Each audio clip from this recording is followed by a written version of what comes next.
Hi Charlie, so it's Amanda from Digital Velocity and SEO, and I'm here to tell you 3 ways that you can get your website up and ranking on Google.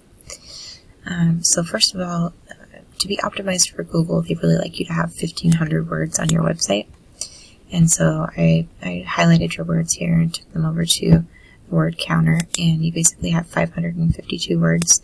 So to be optimized, you want to add another 1,000 words in content to your homepage, and then each additional service page should have 500 words, and then on each of those you would be able to target 1 to 2 keywords, and on your homepage you'd be able to target 5 keywords. You want to basically have 1 keyword for every 100 words that you have on your site. So, and first I'm going to take you over to this paid tool that I use called Ahrefs. And this basically is going to give us the breakdown of everything that it's going to take for you to rank in different categories, in different cities, and basically, so the UR is the power that's being driven to your website, and the DR is the trust that Google has in you. And so your website is relatively new, so that's why you're not going to see a whole lot of data here. It usually takes a while for the search engines to catch up and to track everything. So you don't have any power really being driven to your site right now, and you don't have any trust as far as Google's concerned. If you look at your competitor, which I chose to do a remodeling company, that's who I am putting you up against. It's called Model Remodel, and so their information here, you can see they have a moderate amount of power being driven to their website and a moderate amount of Google trust. So basically we're going to go into the backlinks here, and you're just showing 1 backlink for right now,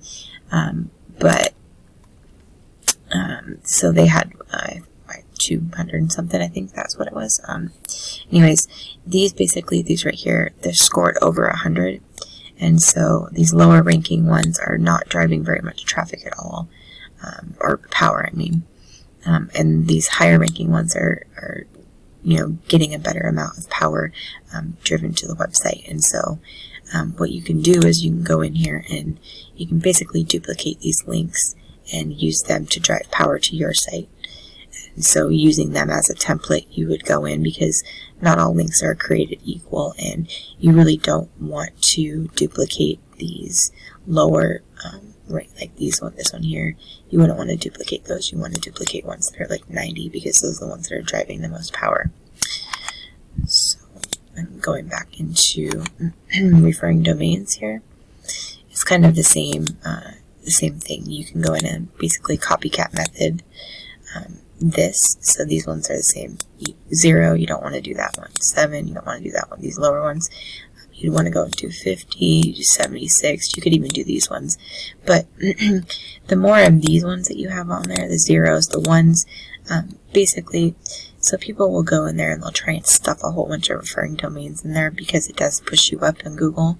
But if they're not quality links, Google can actually see them as spammy, and so they'll actually count against you. So you want to make sure that you're copying high quality links. And then we will go back into the keywords. So you have 3 keywords, and they're very low ranking keywords, which is why my subscription doesn't even track keywords that are that low. So, but here on theirs, you'll be able to see that, so basically you want to target location specific and buyer intent keywords. And so what that means is basically you're going to want to like remodel Seattle. This is a location specific keyword. These are people that are looking for something now. Their intent is to buy with somebody local to that region. And so whereas this, how to add a second floor to an existing house, yeah, that's bringing in 500 clicks a month, which they're getting 23 of, but that person's not there to buy remodeling right then. You see what I mean? Like, it's not a a buyer intent keyword.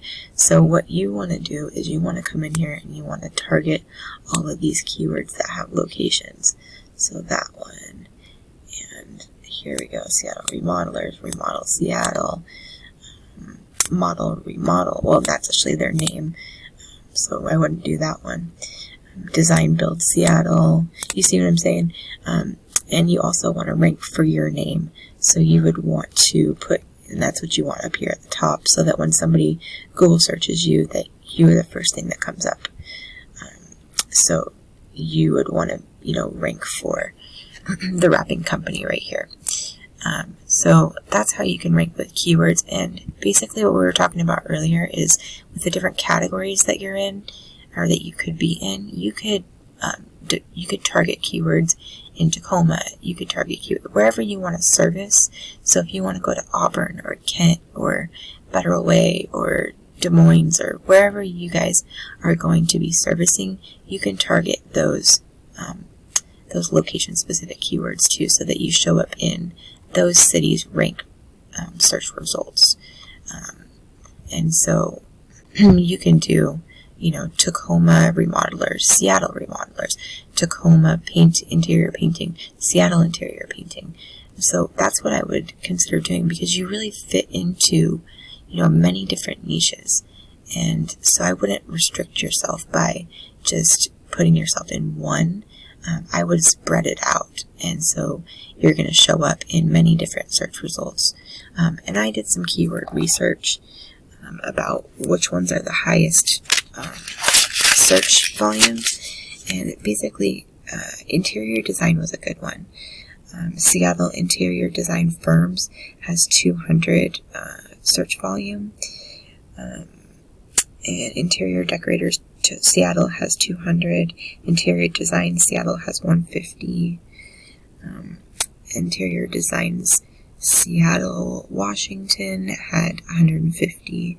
And basically they're all, you see the KD right here is keyword difficulty. This tells you how hard it is to rank for a keyword. So 43 is hard. You want to do ones that are lower, because they're easier to rank for, and they usually have a lower cost per click if you are going to do Google paid ads.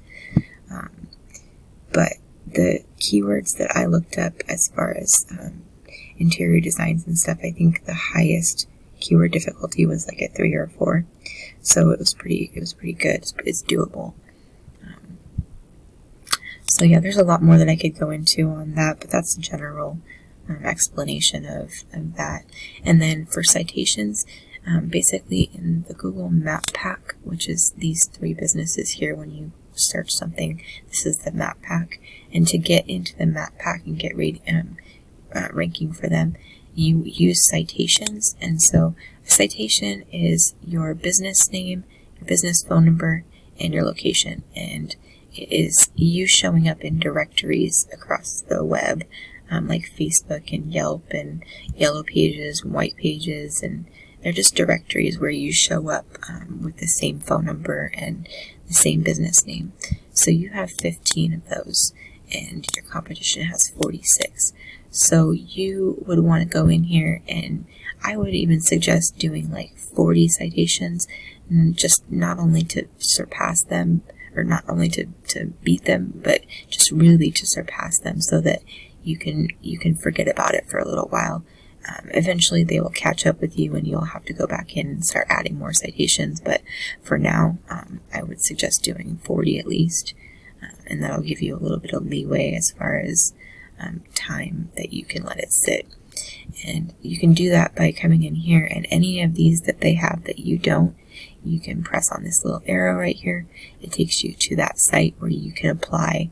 You enter a bunch of information and you can apply for that citation, and then you'll have that on your list as well. So that is citations. So pretty much those are the 3 ways that I can show you that you can use to get up and ranking on Google. If you end up not wanting to do this and you just want to focus on your business and you want to have somebody else do this stuff for you, this is what I do, and I'm more than willing to sit down and have what I call a deep dive. It's a 30 to 45 minute conversation where we can either Zoom or we can get on the phone, and we can talk about your business, and I can learn your goals and all that stuff, why you started your business, and just dig in and figure out how exactly I can help you, and we can build out a proposal after that. And I mean, there's lots of stuff that we can do, but you just give me a phone call or send me a Facebook message or email me back, and I'll put my Calendly link in the email as well. And if you would like to schedule an appointment to do a deep dive, you can do so through that link. My appointments are filling up pretty quickly, so if you wanted to get in for next week, I would suggest doing that probably within the next day or so. But yeah, so I hope that helped a little bit, and have a great day, and I hope to hear from you soon.